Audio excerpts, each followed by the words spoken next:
اس کے بعد بڑی زبردست بات کہی جا رہی ہے، اور اللہ تبارک و تعالیٰ کی ہر بات انتہائی زبردست ہے، انتہائی خوبصورت ہے۔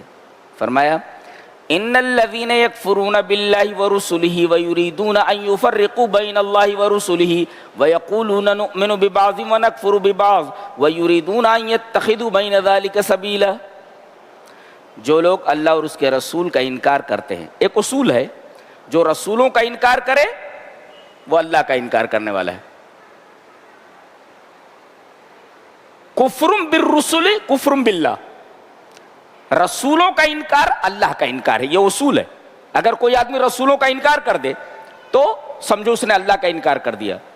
تو جو لوگ اللہ اور اس کے رسولوں کا انکار کرتے ہیں، ایک تو ہوا کہ رسولوں کا انکار کر دیتے ہیں، اب دوسرے لوگ وَيُرِيدُونَ أَن يُفَرِّقُوا بَيْنَ اللَّهِ وَرُسُلِهِ، کچھ لوگ ہیں جو کہتے ہیں کہ ہم اللہ کو مانتے ہیں مگر رسولوں کو نہیں مانتے۔ یہ دیکھو، رسولوں کو نہیں مانتے، یہ دوسری قسم ہے۔ یعنی ان الذین یکفرون باللہ ورسولہ، ایک اصول بتایا گیا کہ رسولوں کا انکار اللہ کا انکار ہے۔ تو ایک قسم تو وہ ہے جو کہتی ہے کہ ہم اللہ کے اوپر ایمان لاتے ہیں مگر رسولوں کو نہیں مانتے، جیسے مشرکین ہیں یا بہت سارے مذاہب ہیں جو اللہ پر یقین رکھتے ہیں لیکن محمد صلی اللہ علیہ وسلم کو رسول نہیں مانتے، رسولوں کا انکار کرتے ہیں، لیکن توحید کو مانتے ہیں کہ اللہ ایک ہے، جیسے برہمو سماج ہے، اس طریقے سے سناتن دھرم ہے، اسی طریقے سے بہت سارے لوگ ہیں، بہت سارے مذاہب ہیں جو اللہ کو تو مانتے مگر رسولوں کو نہیں مانتے۔ تو ایک اصول ہے کہ کفر بالرسل کفر باللہ، رسولوں کا انکار اللہ کا انکار، یہ اصول۔ اب دو لوگ ہیں، وہ کہتے ہیں ہم اللہ کو مانتے مگر رسولوں کو نہیں مانتے، ایک، اور ایک ہیں یقولون نؤمن ببعض ونکفر ببعض، ہم اللہ کو بھی مانتے ہیں اور رسولوں کو بھی مانتے ہیں مگر کچھ رسولوں کو مانتے ہیں کچھ رسولوں کو نہیں مانتے۔ یہ دیکھو، یہ دوسری قسم ہے۔ اللہ نے فرمایا کہ یہ بیچ بیچ کا راستہ نکال رہے ہیں، اور حق اور باطل کے درمیان کوئی منزلہ ہے ہی نہیں، جی، یا تو حق ہے یا باطل ہے، بیچ میں کوئی واسطہ ہے ہی نہیں، کوئی سٹاپ نہیں ہے۔ تو اولئک هم الکافرون حقا، کوئی آدمی یہ سمجھے کہ چلو بھائی ہم اللہ کو بھی مان رہے ہیں اور رسولوں کو بھی مان رہے ہیں، لیکن بعض رسولوں کو مانتے بعض رسول کو نہیں مانتے، تو کم سے کم ہم لوگ بیچ والے تو ہیں۔ ہم لوگ اگر ایمان والے نہیں ہیں تو کفر والے بھی نہیں ہیں، بیچ بیچ کے ہیں نا۔ اللہ فرما رہا ہے نہیں، ایسا نہیں ہوتا۔ اولئک هم الکافرون حقا، یہ پکے کافر ہیں، بتایا گیا۔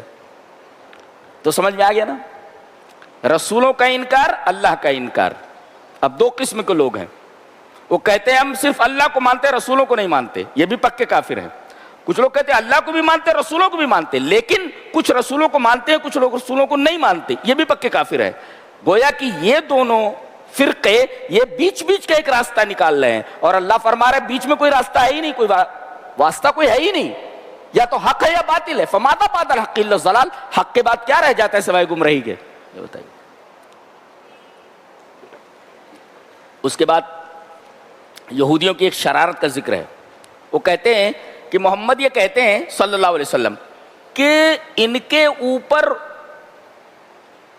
وہی ایک فرشتہ لاتا ہے جو ان کے دل کے اوپر القاء کرتا ہے۔ کہتے ہیں ہم ایسی وہی نہیں مانتے۔ یہودی کیا بولتے تھے؟ آپ کہتے ہو کہ ایک فرشتہ وہی آپ کے دل پر لا کر ڈالتا ہے، ہم ایسی وہی کو نہیں مانتے۔ اگر آپ سچے ہیں تو جیسے موسیٰ علیہ السلام کو پورا صحیفہ کتابی شکل میں لکھا لکھایا دے دیا گیا تھا، اگر آپ سچے ہو تو یہ ہمارے سامنے لکھا لکھایا صحیفہ پیش کر دو۔ دیکھو کیسی الٹی پلٹی فرمائش ہے یہ۔ اللہ تبارک تعالیٰ نے جواب دیا اس کا کہ اس طریقے کی فرمائشیں یہ کوئی نادر اور نئی نہیں ہے، یہ بلکہ ان لوگوں نے اپنے نبی سے بھی اسی طریقے کی فرمائش کی تھی۔